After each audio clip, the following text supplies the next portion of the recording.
Yo, let's ride today, cool. Covered in the new shit. Freeze!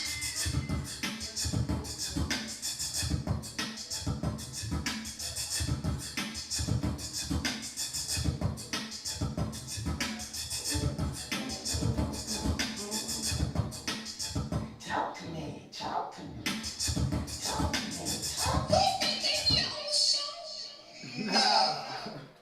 Nah, yo, what's good, what's good? We here at the Retro Hour. Your guy, Ruck Retro himself. I got my guy, Kubi TV here. Yeah. DJ Mike G. Special guest today, my big bro, the one and only Carter P. We gonna talk something to y'all. We gonna talk about today SDE. For everybody that knows, you should know those three letters and what they mean, man. Sports, drugs, and entertainment. Black man and woman's only way out. So, as we get ready to line this up, Carter P is on the way. Just wanted to know how my guy Kubi was feeling today and how everything was going, how his week went, because you know we do this on a weekly basis. So, just wanted to know how my fellas was feeling before we started this show up and got on the road and got running. Yeah. Feeling good. Okay. Another good show. That's what I feel. Yes. You know everything about here. Like I said, the Retro Hour, you know, it's a hip-hop based culture show, but we're going to take that and run it through every aspect of life. We're not just going to keep the subject hip-hop and just talk about music every time. So, like I said, today's subject, people, is sports, drugs, and entertainment. The black man and woman's only way out. That's kind of true. You know what I'm saying? So, we'll go from there. We'll line up sports, we'll line up drugs, and we'll line up entertainment. We'll go through the years and the origins of all these things. Like, again, and the number one thing I would want to say to everybody again, too, like, these are all my thoughts, my opinions, my biases. We definitely going to start looking for the fact checks, the ultimate fact checks, and things of that nature. We'll start looking for that. But for now, we're kind of talking of life. Things that we walk through, things that we experience, and we're just taking the blinders off and calling it like how we see it, like, and what it may truly be. My guy Carter P just walked in the building, so he's getting ready to come in here and sit down before we take off and we jump into this thing, because I need him in the first origin of everything that we doing when we talk sports. Big sports guy. He's a guy who helped me along the way with my personal sports endeavors in life, from baseball to basketball. You were hard on baseball. Oh man, let's not even go that way.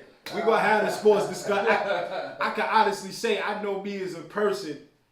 If it's my age group and we talking, no matter what sport was ever played in this city, I know I'm either at the top of it or next to it. I'm gonna keep it funky with you. And that's just a fact. Can I keep it funky with you? What's up? Dude, that was at the top of it, and I'm gonna keep it real with you.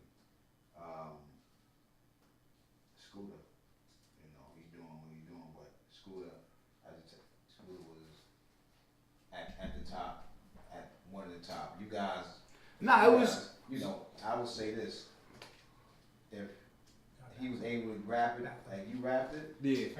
y'all would have been crazy. Okay. They've been crazy. So, you know, and I used to take him places. Can we walk out with the mic on? I used to take him places, and people used to always ask, "Yo, who is he?" Yeah. That was crazy. Like, you know, everybody used to ask, "Who are you?" You know. So, you know, it's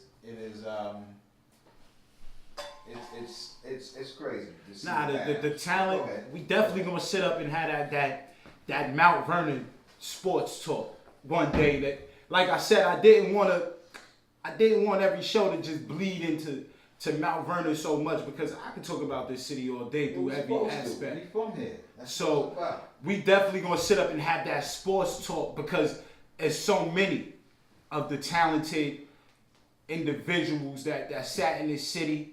You know what I'm saying? And I would say outside of the basketball realm, we can have that sports talk in the sense that we don't have people really catering to the other sports like the basketball is being catered to out here. But we have the talent in every pool. We have, My brother was a baseball. yes, we had so many baseball players at Brush Post. We had so many football players down in Memorial Field that Now I know why he want that music. everything in between, like, you know what I'm saying? So with everything in between, everybody But she was good as playing sports was amazing. So to bring it back to the retro hour, like I said, we're here today to talk sports, drugs, and entertainment. We got Carter P in the building. He's here to talk MSNBC. My story needs better clarity, people. It really does. He's dropped an amazing project with DJ Parental out of France. Shout out to DJ Parental. They're running in Europe right now. Those guys have amazing music. They have a great sound. Yes. And they're grown men. So we're going to talk that. We're going to talk sports, drugs, and entertainment. And we're going to talk, just life. We're going to have a little bit of fun. And during the mission, like I said, we're going to spin some records of the local talents throughout the tri-state area. Here we go. For the start of it, I would like to just break it down and start to say, like, when you have the sports, drugs, and entertainment, you take it from the sports. So, and remember what I said, that this was the black man and woman only way out. And when it comes down to it realistically, Talk that talk. in a history context, it was set up to be that way because if you go back to the first civilizations, Greeks, Romans, empires, you have these sports arenas. You have these gladiators in which they were slaves. Now you get these movie depictions and you see these golden bronze white men. You know what I'm saying? But we all know at the end of the day, or at that time, these people were really the black native people of the world. I'm not going to say the African people, because there's black native people of the world. There's black native people of the world everywhere. Or we'll just say the colored people of the world everywhere. There was always brown people everywhere. So when you have it in sports, what did you see? You see these big Coliseum arenas. You seen the commoner folks go there, cheer, scream, go crazy. And you probably typically, we didn't come from that era, but you probably saw two black men fighting each other for what? The champion would be released and be freed back into the public, and he would kind of have some kind of name as a person. Like, it was almost like he got a status to be a citizen now. Oh, that's the champion right there. He's kind of accepted, and you trickle it to thousands and thousands of years away later to where we have these set up leagues, these big contracts. People are not fighting for their freedom, but in a sense you are, because the athletes are they have this stature in society like they're not the typical black man or the normal black man or the regular black man. They have somewhat of a status until they run into one of them commoners that don't care about their money. One of those commoners, which is usually like a police officer or those type of people in power that gives no shit about their money or their status in the world, and you're still a black man. Nobody cares that 30,000 people show up to an arena to cheer for you. So this is kind of like how sports has always played out for us as people. It was always a ticket to get us out of our environment, which was always really like less than their environment.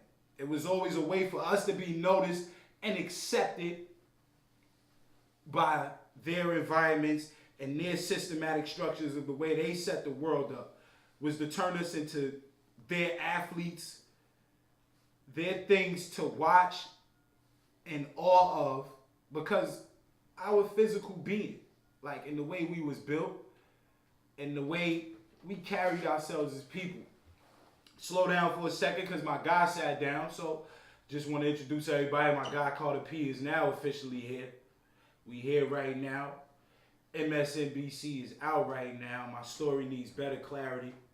That's out. SoundCloud, Apple Music, Google Play, every platform that you need to hear it on is completely out.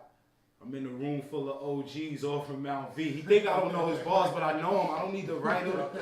I didn't need to write that down. Like, I listened to my son back and forth already. Like, he don't even need to know that, so I know that already. Like, I see everybody out here faking, and you're posting the music, but you're doing it with all your fakeness in it, because you want that post back. Like, really dive in and learn about my man, because like I said, this is my brother.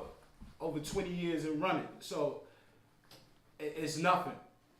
We here now, like I said, we here now, we doing the sports, drugs, and entertainment. You know, I feel like, you know, that's the black man and woman's only way out. You know, the famous line, all we got is sports, drugs, and entertainment until we even. You know what I'm saying? Can't knock the hustle. Right. So you know the famous line. Right. You heard the classic album from Cam, you know, the sports, drugs, and entertainment album. You know, this is something that, as black people, we've kind of sensed, and you can see it as people, because we've kind of trapped ourselves in a society of that's what we chase. Everybody has the rock, everybody has the football, everybody has the baseball growing up. Everybody has the notepad and the pen to write some bars. Or, you know, we want to be the people, you know, that ends up in the movies. Or everybody now in this era is turning themselves into Instagram comedians, actors and actresses. It's nothing wrong with that. We got to chase what they give us. It seems to be that's the only thing that we have to make that solid money to even get to a place where we can become something else. You get what I'm saying? Like, if you saw the Nipsey Hussle interview that at one point in time, like, you know what I'm saying? And I'm going off memory, where he was just saying, you know, he loved the hip hop culture. He loved rap music. But he wanted to focus that energy and get to a point where he can make rap all day, so he could do other things and make his life mean more. So I feel as if, like, right now at this point, you know, more than ever, this may be something that, as a culture, blacks feel like this is all we have. At this point, I wouldn't know how everybody else feels, but I do want to gauge that temperature when it comes to everybody in the room. Just, you know, their thoughts on it, because like I said, these are older perspectives. So like I said, everything that I'm talking about, y'all seen from an earlier generation take place. You know, you've seen the league, these leagues evolve. You've seen the totality of some players' careers that I haven't seen. You've seen the totality of a lot of actors and actresses' careers that I haven't seen, movies that I haven't seen, or wouldn't be able to put in context, because at that time I was just a child. Right. You know what I'm saying? You've seen the rise and fall of many people, and I just want to know, am I even wrong for this basis, for even thinking this way about sports, drugs, and entertainment? Well, first of all, I just want to say thank you guys for having me out here. This is a blessing. You know, for me personally, born and raised, growing up in Mount Vernon, you know, hip hop and sports was just hand in hand. You know what I'm saying? It was basketball or baseball or rap or, you know, R&B. You think about Mount Vernon has such a rich history in sports and music. So for me, I grew up in both sports and entertainment. The D, or that acronym I don't know about, the drugs, unless you're talking about Claritin, because I am high on Claritin right now, a bit under the weather. But, you know, growing up at Mount Vernon, you know, you had the opportunity to bump into like a Heavy D, P Rock, CL Smooth, you know. Growing up, I went to the same babysitter and grew up with Mike Phillips, you know, world-renowned saxophone player. You know, so it was in my veins from day one. Played basketball, but music was always there for me, and I was fortunate enough to really launch my musical career in college. You know, so now, you know, just with these different platforms now, people are like, oh, well, I didn't never know that you was into music. I've been in the game honestly for 25 years. You can Google it right now and check our history. I was in a group, well, still am in a group, a DGO, and we've been in the scene since 1994 independently. So that's really been my start, and it's just been a blessing to come back around again, because honestly I gave music, you know, the back seat. I was good just being a fan. I watched it. I watched it get dusty, people. I watched it. That's no knock on it, because the next steps that this man took was amazing. Like, believe me, I seen it I seen it firsthand. I'm not just talking like I don't know. I seen it firsthand. Right. I watched this man as a child because people are running around now at the age that I met you. If I'm not mistaken, when I met you, you was about 24, 25. So I was 24. that would make you a child. Right. And this guy, this man right that's sitting next to me, he took me in as a little brother. Like, and there was no nothing that I ever like wanted or needed as far as like a conversation. Right. Or just that mentorship. And at this time, he was a teacher. And then I seen the next step. I seen him become a principal and then a superintendent and things of that nature. Like him and another close friend of mine, Dr. Dana Doggett. So these two men, like, they took me in and they kind of was showing me the ropes about life and just teaching me, like, at times when they could have been chasing their own lives and getting their own dreams and goals done. Because like I said, I seen all this equipment.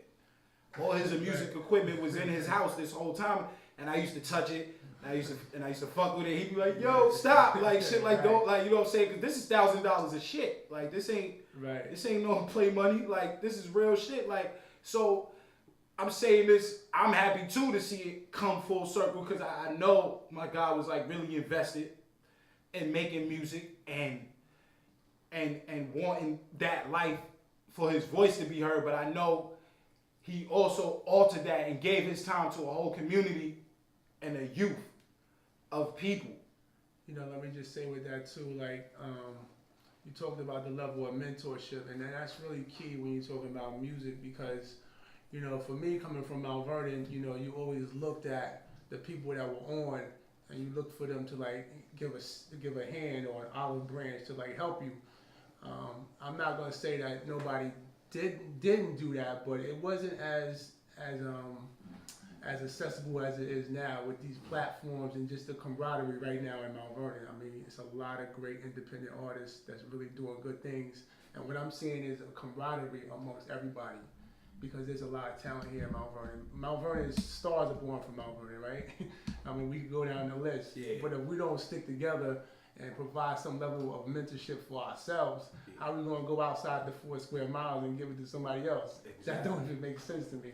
So I just want to applaud you guys for just keeping that in-house and making it happen right here in Mount Vernon. It's dope. Definitely. So yeah, we here, the Retro Hour. We got Carter P in the building, MSNBC. My story needs better clarity. Right. We here on Raw Truth Radio. We got the Raw line 347-960-3486. Today's subject is sports, drugs, and entertainment. The black man and woman's only way out. Even though we're not saying that's your only way out personally, and we're not glorifying that we're saying that. There's so many ways out, and there's so many black individuals that are doing so many other things in this world that it only doesn't just fall in that scope for us. But what I'm saying is those are the 3 things that has been glorified by us and by the white society, I would say, to even push us into even thinking that way about ourselves, that this is the only thing we possibly can be great at as people, is playing a sport or trying to be your city's biggest drug kingpin ever. Because that's everybody thought when they get into it. I'm going to be the biggest drug dealer from this city ever. No matter what city they in. Or the country, whatever the case may be. Or, you know, being one of the greatest actors or actresses or somebody in the entertainment field of being a director, writer. But, you know, things that kind of lead to the fast $1 million than the slow. So that's where we at with it. I would say we don't talk much. We're not going to really dive crazy into the drug aspect of it because I don't feel nobody in this room really even played that game. So it's like to really talk about it, you can't talk about it from a personal experience, but just from what you see and what we've been through the years and all the movies that we've glorified and all the real life figures, you know, the Big Meeches and the Larry Hoovers and the, you Nicky know, Barnes. Nicky Barneses and the Frank Lucases, all those kinds of people, the three from Paid in Full that we glorify and we want to be so bad. We would just say like, was that like, you know, I feel the drug era would have been a great era for us had people went and bought stocks and bought the blocks back and everything that we talking about doing now with no money. These dudes want to be the bitch. Like, so I feel like there would have been, you know, a great thing that came out of the drug era after we kind of killed off our own community, selling it to each other. It would have been a great thing had we bought back the community. Speak on it. Or invested that money into whatever, these stocks and things. Now we get it. You would need the knowledge of doing those types of things. And the knowledge wasn't there in that era. I wouldn't say the knowledge was there. Like we were young individuals. These were kids getting to this money. You get what I'm saying? Like that's what people gotta understand. Like the Alpos and the, you know, the AZs and the Rich Porters of the world, we ain't using the screen names. These people of the world, they was 16 years old getting to this money. Like, what 16-year-old would have a thought to buy back the block? You get what I'm saying? So we was pretty young in what we was doing. Of course, we all know the CIA and the stories behind the drugs and how they got to our community. We all know we didn't bring it here. We all know that killed off our community. We all know that a lot of people really didn't flourish in the long run. A lot of those people were locked up in the long run, and you know that money kind of was like it kind of went to nothing. You know, it kind of went to nothing. So we kind of know that drugs, well, it could be a good and a bad thing. Because like I said, like if the money wasn't used the right way, because I'm pretty sure there was smart hustlers out there in the world that took their money and did what you would think the Rockefellers and the Trumps and those people of those family names did off of their blood money, which was turned it into things that they would have statues built for them for and buildings and things like that of that nature and be remembered in time and space. So I'm pretty sure there's a few black families out there that have turned their money into gold, their blood money into gold. But I would say now, because we're in not really the drug era, but a scammer era, I would stress now to all these people that's doing those things. Because like I said, like being a crook is a profession. And at the end of the day, like there's so many crooks that turned the corner and really made their life into other things that we praise them for, whether they be white or black. So I would say that now to all the young black men that's out there doing their thing, like find something to do other than buying a depreciative asset, meaning a car, some clothes, things like that that you can't sell back, things that you can't get nothing for in the future. You know what I'm saying? I would say find some things to do with that. You could take this money and buy some sneakers and open up your own online sneaker store. Like, you know what I'm saying? You could take this money and buy some stock. You could steal this money and do a lot of things other than, you know, buying the designer or popping the bottles and going crazy and just giving it right back and having to take yourself into a situation where you have to keep perfecting this scheme over and over again when you could do it once or twice, maybe 3 times, and then go do something else. Like, so I would say that's the whole like gist of just like drugs with me. I'm not gonna sit up and talk to you like I'm a drug dealer or I came from a drug era. Like I don't even feel like I'm a person of a drug era. Like I said, like I don't want to sell drugs because there's not 30 people standing on the corner no more waiting to buy it. Shit, go to the corner. It's too hard. It's way too hard. Now, of course, there's still fiends outside, but I wasn't in the 80s to know that if I pulled up on the corner in the 80s or the late 70s, it was 50 motherfuckers outside at 6 in the morning. True. And I didn't have to stay out there but till 7 o'clock. Now to sell drugs, that is an all day thing and night thing.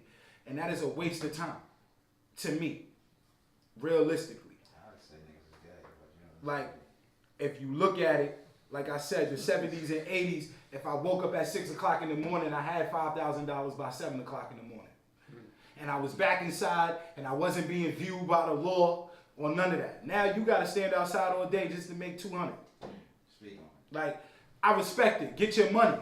But let's understand one thing here, fellas. There is no such thing as that drug money like the 80s drug money. I never saw it and I never will. So I'm all good on it. Like, I'm all good on it. Trust me. Like, I don't have to front like I'm getting to this bag. Like, Get to the bag. the people that's getting to the bag are the people that been set up for years and years already. Like, trust me. No new niggas is gonna come outside with drugs now and make $1 million. It is way too hard, people. Let that dream go. Please do. Let it go. And y'all new niggas is way too selfish. Anyway, like, y'all don't even know how to be a part of a team. So I'm telling you now, you're not even gonna make $1 million in the drug game by yourself. They don't know nobody. That's the whole point that y'all miss while y'all watching these movies. Y'all see Scarface, y'all gotta realize Tony had a team around him. They don't know nobody. Y'all gotta realize AZ and all them niggas put a team around him. Y'all gotta realize Nicky Barnes had a team. Yeah, y'all might know these people names individually, but they had a group of motherfuckers out there helping them become these $1 million niggas. Y'all niggas is way too selfish. You can't sell weed by yourself or anything by yourself and make $1 million. It's way too hard, people. It's way too hard. Speak on it. You're gonna get tired. Like, Speak on it. but yeah, like I said, like, I'm not a drug dealer. I can't even tell y'all nothing about the drug game. I leave it alone. Like, Get high. Get we high. still up here, sports, drugs, and entertainment. We got Carter Pete. We're going to go to a little break right now. The Raw Truth line, 347-960-3486, www.rawtruthradio.com, at Raw Truth Radio across all social media. Carter P in the building, Kubi TV, DJ Mike G, Ruck Retro. We here at the Retro Hour. Please call up. Let us know what you think. Sports, drugs, and entertainment. Black man and woman's only way out.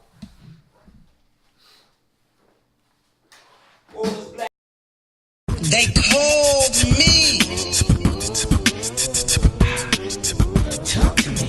Talk to me. I'm back. Talk to me. Talk to me. I'ma have my own show. Talk to me. Talk to me. Talk to me. Did you leave my?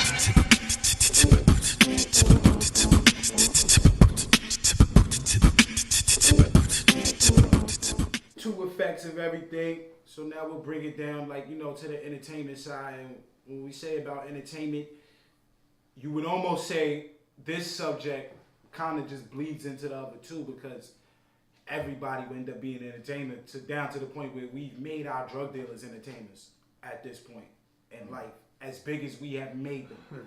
We've made them to be entertainers for us.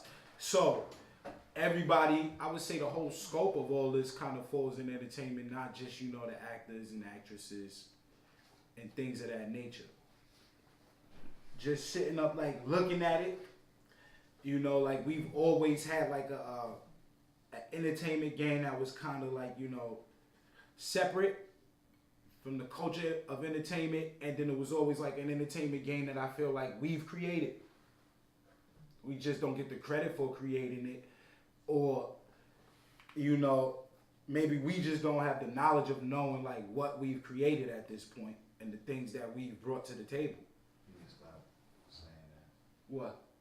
We don't have the knowledge. We have the knowledge. Nah, I would say maybe possibly at this point, maybe we don't. Like, maybe people just gotta accept it. Like, if you look at it from like a perspective of things, like, as a whole, as black people, like, would you feel like that black people even study enough to say they have the knowledge? Because, like I said, look at the things we've glorified as a culture and left out. To the point where, even still to this day, you see things go up on Facebook and people was always saying, I didn't even know this person did this. Till this day, we are in 2019, and this is the most information we've been able to have access to in our lifetimes, in our culture as a society, and still to this day. And we've had this access now, I would say, for going on 10 years, a decade. The internet has been like this free fall for us to do whatever, for us to find out whatever. But I think that's what's like watered down this whole situation. You know, for me, like, you know, I was in the game. There was no internet. There was no digital platforms. Okay. You wanted your music out. You had to have your music on wax. You know, you actually had to like get in the mix and go to the clubs and build relationships with the DJs to even get your music heard.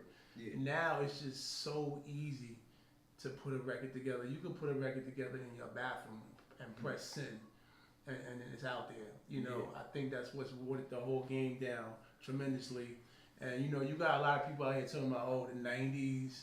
You know, I represent the '90s. How you born in 1996 talking about Reasonable Doubt as your favorite album? You don't even know what Jay-Z was talking about back then. You know, you don't know. So, you know, for me personally, you know, I did an internship and I worked in the music business for 5 years. You know, so I really learned the craft from the bottom. I was in the mailroom as an intern. I did errands and ran around for Puff for years for no money. But in exchange, you had a chance to build relationships with people. And that was our platform to get out back then. There was no digital platform. So you built relationships with the DJs. You built relationships with the pressing plants. You built relationships with the interns at other labels to pass on your music. That's why the '90s was so strong. Yes. Like if your music was good, it was gonna get played. If it was trash, they were throwing your records in the garbage. You know, there was no digital platforms. Yeah. So right now, you know, there's really no excuse. If your record is hot, there's an audience for you. Yes. Say that one more time, please. Please say that again. If your record is hot, there's an audience for you. But if your record is not, you know, it still comes down to making good music. Yes. You know, it's just more accessible now. Yeah. You know, and I think, you know, you have a lot of artists who are coming back from that '90s era, and they call it the golden era for a reason. It was very hard to get your music played back then. Extremely hard. Yes. I never paid to have a record played. Never. But I know people who have. Yeah. To this day, People. right. To this day, people are paying to get their records played. Yeah. You know, and you know that's part of it. But you know, in the golden era of hip hop, I'm talking about the independent scene. I'm talking about pressing up your own vinyl and getting out here and hustling in these streets and getting it into the hands of these DJs. It wasn't about paying somebody.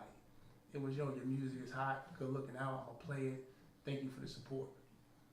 I think that's what, no offense to you, that's what your era is missing because you guys have this digital platform. Yes. Everybody has Pro Tools. You know, before, you know, if you didn't understand what an SP1200 was or an MPC 60 or S950, you know, or ASR or EPS, it's just like, you know, that was the essence of making beats back then. Yeah. Now you're making computer beats. Just because you got a laptop doesn't make you an engineer pro. It doesn't make you a studio pro just because you got Pro Tools. It's too easy right now. So I think now when you're hearing the really good hip hop that's coming back, it's people from that era that understand where it came from. So that's the entertainment side that I think people need to know. This shit is too easy now. It's too easy. Facts.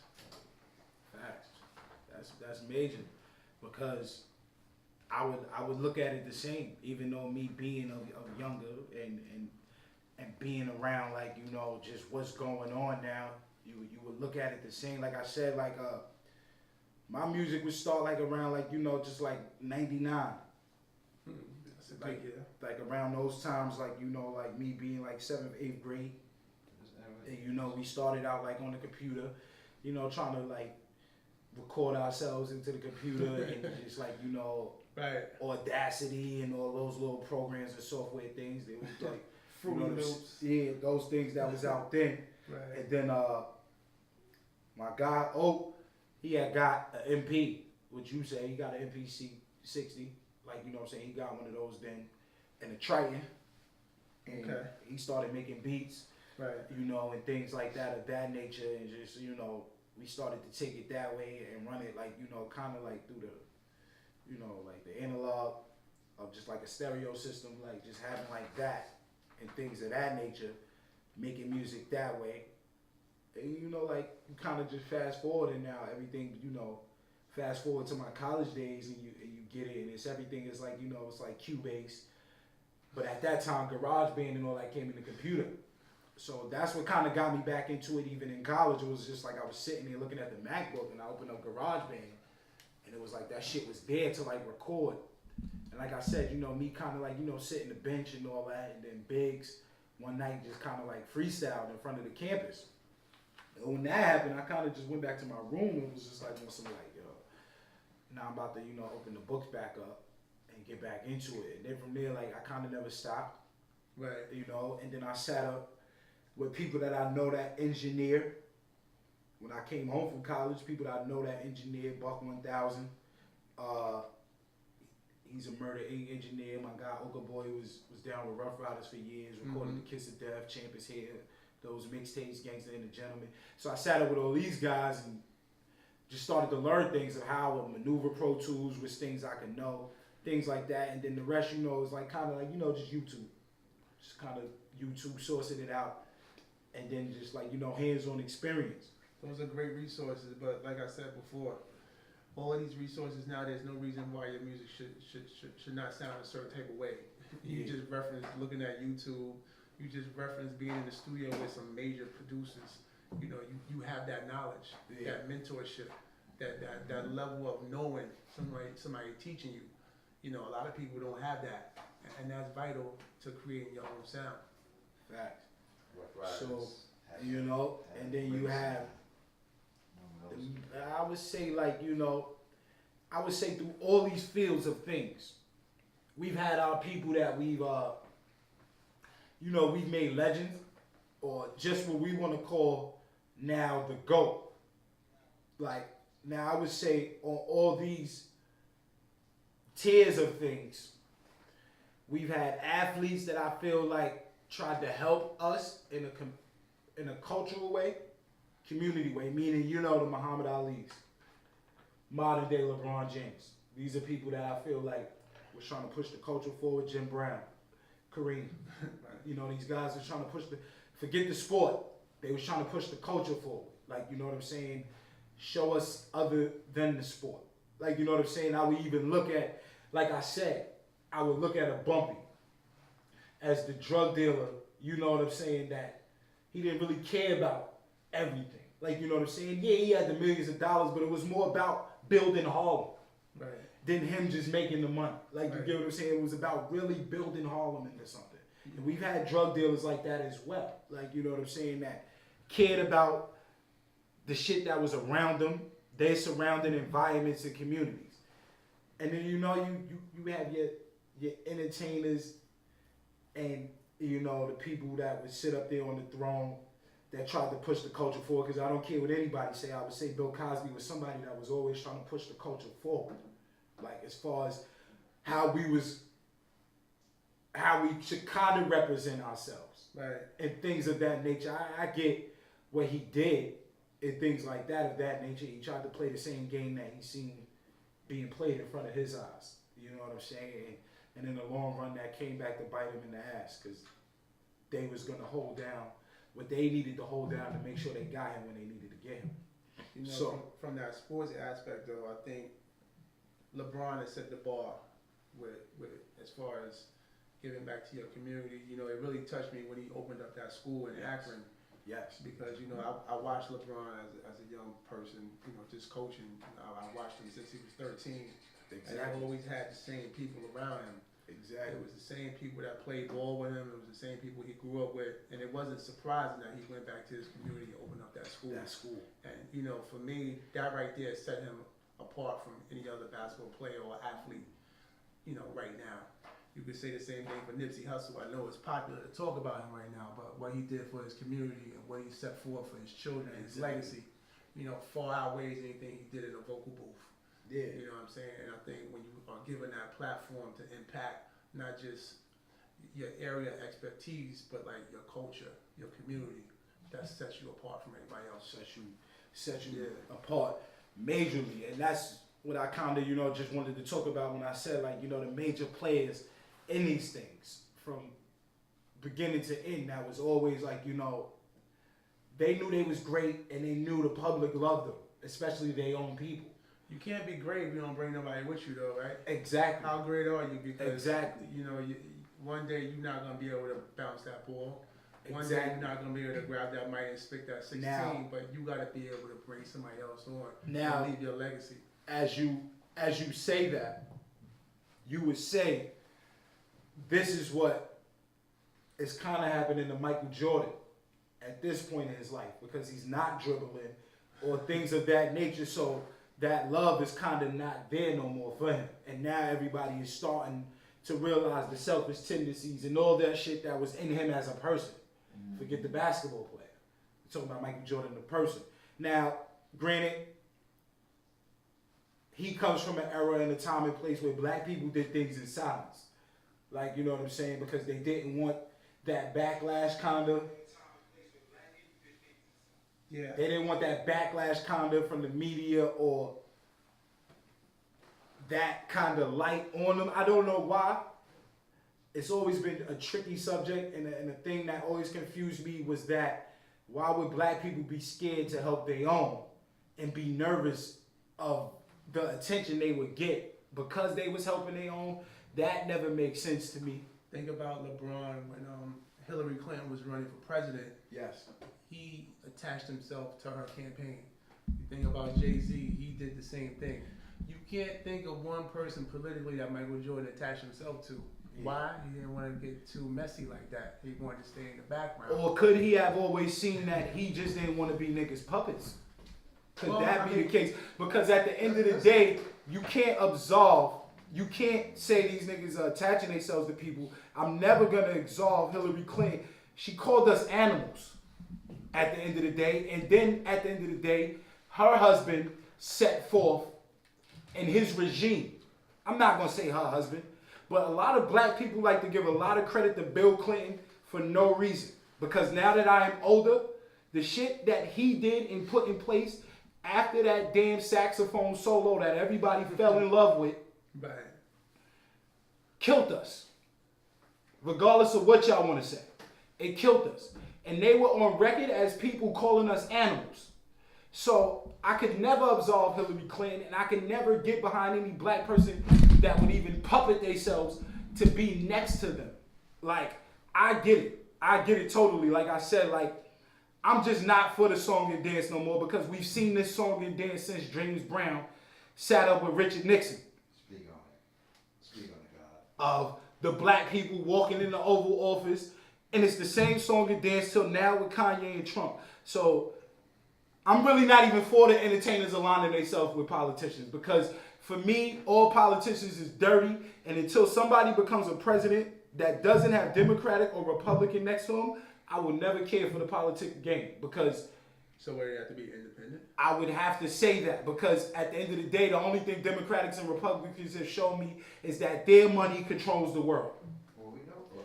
And that's about it. It's not Because at the end of the day, at no way, shape, or form, I don't even believe in an election no Don't make me more. put my teacher hat on and school you on that. Nah. I would love for somebody to school me on that. Like I said, I don't have enough time, but nah, I get y'all people, and Right. everybody wants to fact check, but No. my only facts is what I've seen. Like, I could care less about what people was talking about, because at the end of the day, both parties have fucked the black community royally, and more of the Democrats than the Republicans, and that is a fact of history. Okay. First of all, it was called the Democratic Republican, and they just broke the name up. So there was always one party. So it wasn't like this shit was always at odds with each other or something like that. They was already the same party, and then they broke it up. They don't even spew different rhetoric between the both of them. They both talk the same thing. Y'all just confused. Like, so what I would say, Boy, I had this smoke. like, I would just say, like I said, I don't play the politic game, because at the end of the day, I feel like both sides have always, like, royally screwed over black people. Like, regardless of what yeah, I can't agree with that. any side has said. Now, like I said, y'all been alive longer, but I would always say to y'all, when y'all say that, a Democrat was in office when they decided this maximum sentencing. when they decided this 3 strikes and you out. When they decided all these things, this was a Democratic game. A Democrat was in office when they decided to go stop and frisk. Wait. What you're saying, and I hear you. Well, who ran shit? What you mean? You said the Democrat was in office. The Democratic Party that was behind the puppet ran shit. So No. what do you? I don't know what you trying to like. What you trying to ask me? Because the people that fund the campaign run the country. That's case in point. Carter P, what you got to say? Carter P, Like- talk to us. Please tell me. I would like to. I would like to The understand. teacher? I would like to understand what's the point of having campaign funding and all that if you're running for president. Like, why you can't just go outside and run for president? How you gonna Why do you need? I need you. I don't need a question to follow up my question. No, but it's I need answers because everybody's in the room laughing and giggling. I need answers. No, we're not laughing and giggling. I think what we're all saying, because like you just said, we are older. I think you're missing the overall point. That's why I asked you, who ran shit at that point? We might have had a Democratic president, but we had a Republican Congress. Am I saying that right, Carter? Yeah. Am I Say it again. We had a Republican Congress, House of Legislators who No, it's split now. it's split now, but Right. then it wasn't. When President Trump was elected, it was all Republican. It's all Republican. Right, And so he's that's saying why- when Clinton was in, if I'm correct, I don't know that. if I remember, the Republicans had the majority back then as well. Right, but that's not what I'm saying as far as using the political platform. I'm talking about as athletes, aligning yourself with certain political Correct. figures that can help your community. Yeah, but So- they're not gonna help the community, Well, bro. no, you can't. What has Hillary Clinton done for us? I'm not just using her. I'm You just can't just use her though. Yeah, I'm not. I'm just, using all of them, bro. you Like, got Shirley Chisholm. What did she do for the black community? tell me. Like, I need to I know mean- because y'all, I see through Facebook lenses and things like that. Y'all are people that talk about politics. I mean, right. So I need to figure out, like, is people just talking about politics to be talking, or is somebody gonna have something that stands on something? Because, like I said, I feel like as black people, if you can feel any politician ever helped you, you need to tell me how. Because at the end of the day, I've only seen things done that has always pushed the black community back years. It doesn't matter who was in office. Abraham Lincoln. Still the same thing, bro. So- Y'all can say he emancipated us, but then they wrote a documentary. They wrote a document that only named us criminals. So y'all can say whatever y'all want about him. Like I keep trying to say, we need to get to the bottom of it because it seems like people want to give people passes when they don't deserve it. Like I'm trying to figure out what was ever the whole, like, I'm trying to single them out because, like I said, in my lifetime, it was, it's only been a few presidents. Let's stay present day. Yeah, So let's stay present. let's stay present day because Let's stay in your era. in my era, Clinton, Bush, Obama, Trump. Let's Okay. stay there. What did those four do besides the same thing to black people? And what did they do? They figured out ways to manipulate their prison systems into putting more black people in them. Okay. All four of them. They figured out ways to manipulate the country into wars that would take away from things that black people would need. Money that could go back into this country and this community. They took away, they did a lot of different things. So I want to understand, like, when it boils down to it of a politic or even just entertainers and everybody, Okay. like, Well, what's the premise that people have? Because even I would say with the whole yes we can thing and all that, what took place in those 8 years that did anything for a black community? Like, this doesn't even have nothing to do with Obama per se because he was black. I just need to know that the president that y'all keep getting behind, meaning black people, because these are the people that black people get behind. I'm not going to talk about Trump or Bush. We didn't get behind them. But we damn sure jumped for joy for Clinton. And we damn sure almost jumped out our windows for Obama. So the people we keep getting behind and running behind, electing so crazy and loving, what eventually do they really do for us? Got you. Like, So let's keep it on a smaller scale, because I think we may start losing some people. Nah, we good.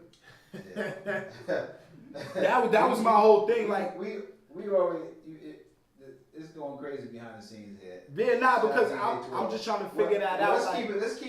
Let's keep it. I want to keep it with the entertainment side because I Okay. feel like So let's keep entertainers it are puppets entertainment. when they do that. Let's keep it entertainment. Let's keep it very low. Like I love Jay to Something death, but him something being we on that can stage all- with Hillary was not a good point for me and him and Beyonce. Well, That that's was for not a you. good. That's your opinion, and that's your right to have that opinion. She called us So- animals, so- bro. Right. Animals. She might have called us animals and all that, but you would have rather Trump there than her? That's what I'm asking. At the end of the day, I don't care like who. You should care. No, I'm this not- is no. one thing we have to I'm not stop saying doing. no. though. I'm We not have saying to no. I'm care. not saying I don't care. Like I'm not saying I don't care in an aspect like I don't care. But what I'm saying is I'm one person that realizes that no matter who they put there, they're not the person that's really decided what's about to happen. But I just said that. Like, so, no. I don't mean it like I don't even care about Congress because y'all trying to say Congress and it's not Congress, bro. I'm telling you like this. The people that fund these campaigns, these billionaire people, those are the people making the decisions. These decisions happen for a reason.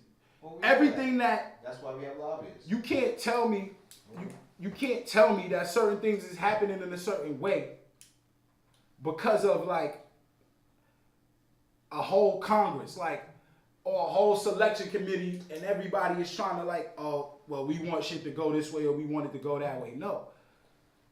Why would I give you $1 billion if I'm not gonna run nothing? If I have no say so in nothing, what am I giving you $1 billion for to run for president?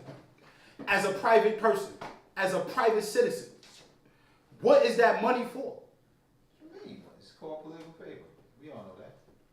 So, what I'm saying is like the whole structure of government, and even still, like I said, like everybody's political prowess, right? Speak on it. Everybody's political prowess, or whatever everybody is doing. When we see entertainers align themselves, yeah, we gonna get the Carter P. When you see entertainer align themselves with somebody, what do you think is gonna happen? Depends on that person's platform. Depends on that person's. Okay, so at the point in time that you saw Oprah and Jay-Z and everybody on stage with Obama, what was you thinking about to happen? I thought they rallied around someone that, first of all, looked like them. I thought they rallied around someone who had an agenda that was going to help not just African Americans, but Latinos and minorities in America. I thought they looked at someone who was going to be transparent, someone that was going to be for all people, not just a selected group of people. I think that's why everybody rallied around Obama. I mean, we can go specifically into his policies. I mean, I know what he ran on, but he represented all people. You can't particularly say that the person that's in office right now represents all people. It doesn't come off like that. You can't say that the person right now in office is as transparent as prior administrations were. He's not. So I think that right there has divided the country tremendously. You know, just the tone of certain people, you know, in New York, and as you travel upstate New York, it's totally different. Yeah. Right now, you know, with this person in office as it was with Obama. Now, The whole tone of the country. now would you say black people was just naive and they was so in a honeymoon phase with Obama that they didn't realize that their tone became different? I don't think With that. the whole I country. think it's a bigger issue. I don't think our people come out and vote. I don't think our people take voting as seriously as they should. Speak I on it. think we come out and vote when it's cute and when it's convenient, Speak on it. but we don't come out and vote on a consistent basis. And I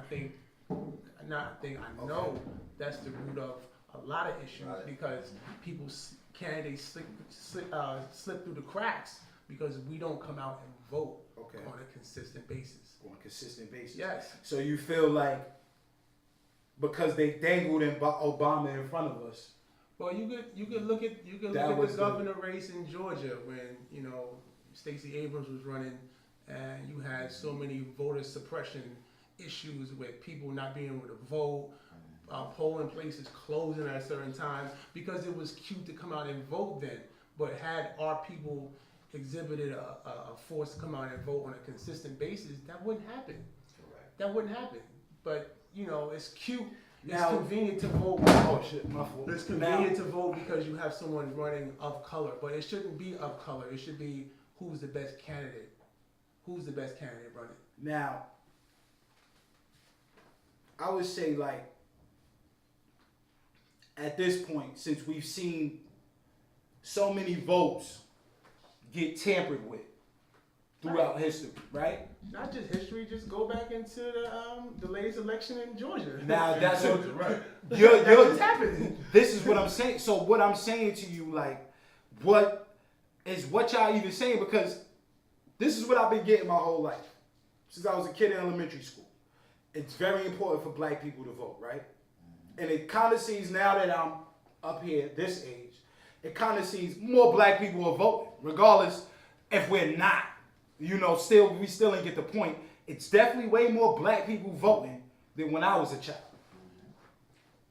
You get what? And the younger generations, because kids are actually signing up when they're 18 now to register to vote. As soon as they hit 18, Right, like but it's something to it should do. be voting on a consistent basis. Whenever there is an election, you should be voting. Now, what I'm trying to say is, at the end of the day, if we do go vote and they've shown a win, if we clearly know Bush lost the election twice and he still was president, why would people vote? He lost the electoral votes, or He lost it twice, regardless of what people want to say. Bush was Al wrong. Gore had the temperature of the country. Come on, dude. No, I'm just trying to say because it was clearly something happening in his brother's state that allowed him to win. So that would clearly mean you cheated. right? That's voter suppression. That's what we call that.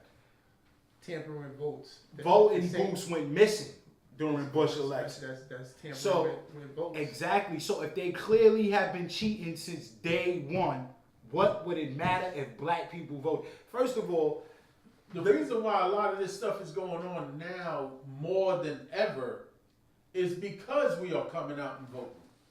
That's why. That's why they starting to tamper more with it, because now they like, yo, wait a second, there's too many of these black people coming out here voting. Exactly. So I would say,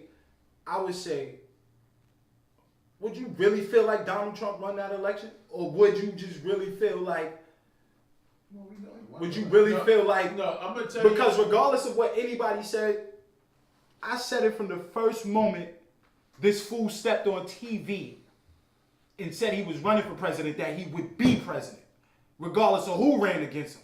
I knew he was going to be president. Now, niggas let the whole 2 years pass of him campaigning. All this shit. I didn't need to see him campaign to know that he was going to be president, because I kind of knew what this country was going to do.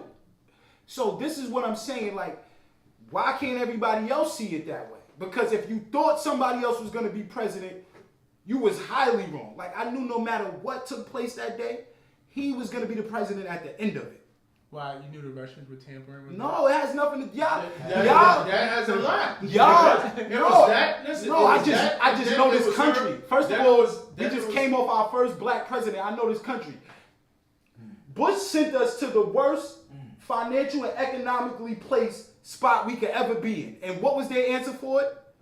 Let's give him a nigga. I don't care what anybody say, because where did this nigga come from at the end of the day?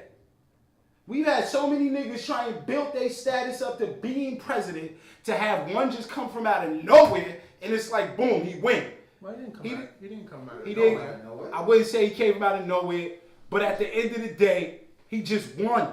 It was too easy. It was way too easy for us to just have our first black president. It just almost seemed like, oh, Obama running for president, and then next thing you know, he wins by a landslide. Well, who's gonna beat him? Let's be Exactly. honest. Who's gonna beat him? They gave us like, at the end of the day, who did they pick? McCain? Where did he even come from? It was like they wasn't even trying to win the election as Republicans. You put this lady on stage, Sarah Palin. It was like y'all was trying to lose Right. from the jump. Well, but who have they? Can we get? Go ahead, bro. I'm just trying to figure it out, because y'all got a lot of shit to say, but it's like it's not equaling up to nothing. That's what I'm trying to say. Like, at the end of the day, everybody. Shout out to Stephanie Marbury. talks their political shit, but I'm just trying to figure out like what it is because y'all got all these facts. You get what I'm saying? There's all these facts out there about what politics is supposed to be, and y'all read by the definition of like what politics is supposed to be and things like that. But I'm just talking about from what I just see, like the way the world has been going, and my 30 young plus years of life, like You washed up, so. this is what I see. So if that's what I see, like why would it be any different? That's all I wanted. That's all I'm really trying to get at. That's what I'm saying. It had nothing to do with the Russians tampering. I had nothing to do, like nothing to know about anything like with the Russians tampering. It should have never even been in a position that Donald Trump should have even been on a stage telling you he was running for president. But it was. That's why I knew he was going to be president. But that's his right. You can go run for president. I know that, Mike, but y'all not understanding it. Like, see, that's what I'm saying. Everybody, who the fuck? I think we all understand what we're saying is, living in this country, you have certain rights. That was his right. Nah, I'm not talking about his He right. had the money to do it. He did it. I'm talking about the fact of why would you feel that? Do you feel? Fuck the Russian shit, because everybody want to use that Russian shit as excuse. But that was the main. All right, put it this way. Wait, let's take the Russian thing out. Let's take the Russian all thing right, out. Let's take and she's She's- president. no. And she's president. No, I'm telling you not. That's what he ran on against her every single time they was head to head. All he kept saying is the emails, and that's what exactly. No, I'm did talking it. about the Russian shit for him. But no, the Russian 'Cause shit they saying- it's first started with her. They said we already know the emails is what got her the negative publicity. And that's how she But what I'm was. saying, they're saying he won because Russia manipulated the votes. That's what they're Because- saying. but- Forget the but emails it to start- Clinton. no, but they're that's how saying it that on started. election day, there was manipulation of votes. I'm trying to tell you, because she had emails. This is what he ran on. She had emails with the Russia too. And so when that happened, so you politicking with her about Russia? So now let me do this. Here's this bunch of money here, and you do this over there and give me these votes. And you know, and that's how shit happens. Because like you said, the money. Nah, facts. Like, I would think so, but I just don't feel that way. I feel like that Russian shit is just more and more shit they throw out there. I really feel like they knew he was gonna be president long before, whatever the case, it was decided that that man was gonna be president and not Hillary Clinton or anybody else. Just like I think it was ordained for Obama and it was ordained for the son. It's the agenda, brother. It's the Like, agenda. so I don't think the public will ever have anything to do with the presidency. And I think the entertainers that jump on stage are just used as puppets. Like, to pull black people in. But that's what they are. To pull black people in. Like, You think you don't know that? nah, I'm not saying that, but what I'm saying Common is, sense tells you that. like, why do we keep glorifying the song and dance? Why? Then. Well, then why the fuck we keep doing the song and dance? That's not on me, that's for the people. Some people is getting out of the song and dance You mode. answer the question is why we keep glorifying. The better question is why the fuck do we keep on doing it? Because black people respect it. If you didn't respect it, a nigga wouldn't do it. At the end of the day, So then you answer your own question. no, I'm answering your question. That's why I feel niggas do it, because niggas respect it. But that's the answer to your question. Yeah. They respect the fact that you think someone gets on stage with Hillary and doesn't know that they're being used? You think that? So it's the age old use the user. But what are we using them for? Because niggas don't get nothing done politically. So what are you using them for? I don't know if you've been watching, but since They- that Okay. they have both been more and more allowed to integrate themselves and expand their brand. So at the end of the day, And they look what you use- just said there, meaning you're gonna spell it THEIR. So it's only them. What are they doing for people outside? Because I get it. Like, it looks like to the world. So what They're what getting we, us what we to do know, vote. But At they least- do know. But that helps though. But That's we- what I'm saying. If all right, we put it do this way: know if Jay-Z Jay don't does a go lot on of there, work. Jay don't go up there, It's a lot. and all the follows that follow Jay. That's what his theory was. All the people that follow me and buy all my records, if they get behind me because I feel this way about this person going run for Gonna president, vote into this bad plan. everybody's not. Who was the greatest president in the United States anyway? I don't know. Nobody. Everybody had their little crooked here, and all of this. The only We person ain't that gotta talk about the presidency. Look at Mount Vernon. Like, are you serious? We sitting here talking about this, and we could Right. go Mount- 5 blocks up the street. yeah, Mount Vernon into had the one of same the shit. crookedest damn mayors in the city. And this is what I'm trying to tell you. The game is set I'm up not to even keep. calling him crooked. I'm just saying this. Nah, I'm not calling nobody crooked. I did, damn it. I'm just kind of saying the game is set up to keep everything the way it exactly is. It's always been set up that way, regardless of any amendments. Every time they turned around and gave black people something, they've given it to them in a way that it was always going to be written funny, and it was going to be interpreted in a court of law in a way that black people still wouldn't be able to structurally better themselves. That's how they did it the whole time. Okay. So, but like I said, we gonna come back with the wrap up and everything. We gonna get into some more music. Raw Truth line 347-960-3486. People call up www.rawtruthradio.com. At Raw Truth Radio across all social media. Like I said, the topic is sports, drugs, and entertainment. Black men and women's only way out. And we just discussing right now, you know, the major players and everything that falls in between those three lines and how we could structurally make everything better.